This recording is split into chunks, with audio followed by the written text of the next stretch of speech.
Le disciple est en dialogue avec ses frères, les hommes.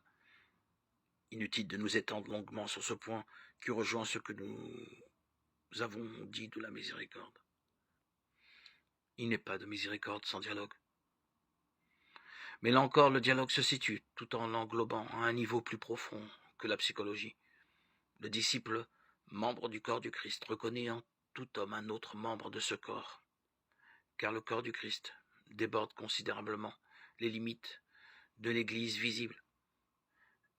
Dès lors, quelle que soit la connaissance ou l'ignorance réciproque, le disciple ne peut plus se trouver avec un autre homme dans la relation d'étranger à étranger.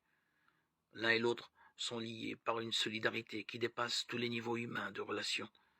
L'un et l'autre font partie du Christ. C'est un regard nouveau que le disciple jette sur tout homme. Fort de son dialogue avec Dieu, il voit lui aussi tout homme en tant qu'il est l'objet de la miséricorde divine. Il s'efforce de l'imaginer déjà dans la lumière du royaume. Il ne le voit pas seulement dans sa vocation d'homme, mais dans sa vocation de sauver. Dialogue entre deux sauvés en espérance. Son attitude au dialogue ne dépend plus de l'intelligence, de l'affinité psychologique ou de la solidarité sociologique, mais seulement de la densité de sa foi.